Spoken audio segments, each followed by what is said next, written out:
Ambassador, in my humble personal view, the arrest, the detention, and the potential prosecution of former President Duterte in The Hague is illegal.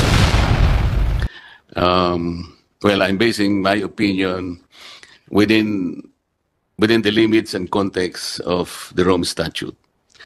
I'd like to find out, given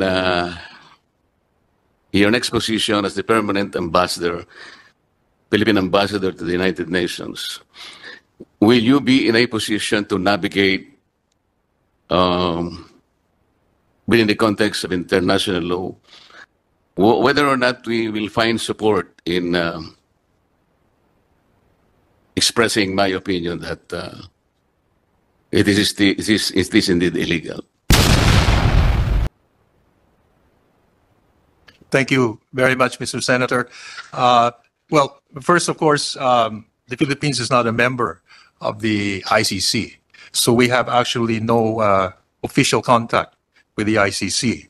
But nevertheless, the Philippines will always remain committed to all the human rights conventions and agreements that we are parties to. We will also, of course, follow our own national domestic law. And it's in that context that we will work to see how we can promote the various commitments that all countries have to human rights conventions. And it's in that context we will work. And therefore, at least as far as my position is concerned in New York, that would be the basic thrust that I would seek to undertake. Also bearing in mind that, as you know, the possibility that I think was mentioned earlier that the president would be open to considering at some stage in the future the possibility of rejoining the ICC. But at the moment, I think those are the areas that I would focus on.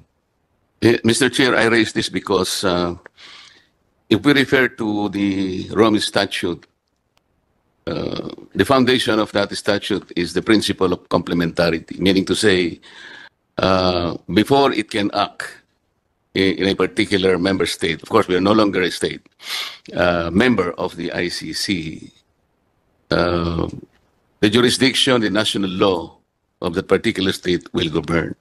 There hasn't been any pronouncement that the Philippine government, judicial system, or the National Prosecution Service cannot function or remains to be inactive.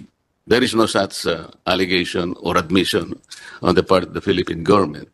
So dapat sana ang naunang, kung mayroong pagkakasala yung ating nakaraang Pangulo, dito siya dapat na-arestuhin, dito siya dapat litisin at hatulan mismo ng ating sariling mga batas.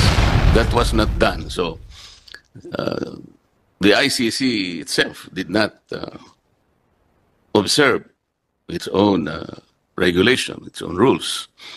At meron naman po tayong domestic law. Hindi po ako nagkakamali. This is Republic Act 8591 na sinasabi po doon ang nagkasalang isang Pilipino, kahit na yung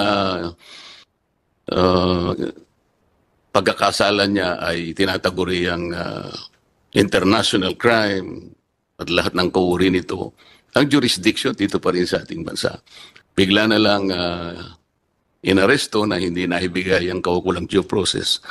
So I am expecting na dahil naman sa tungkulin mo sa United Nations, baka makapagtanong-tanong ka naman kung yung naganap na pangyayari ay talagang regular o dapat nating bigyan ng masusing pag-aaral, baka naman nagkamali ang nakagawa ng ganito. Yun lang naman ang punto, Mr. Secretary, Mr. Ambassador. Thank you, Mr. Chair.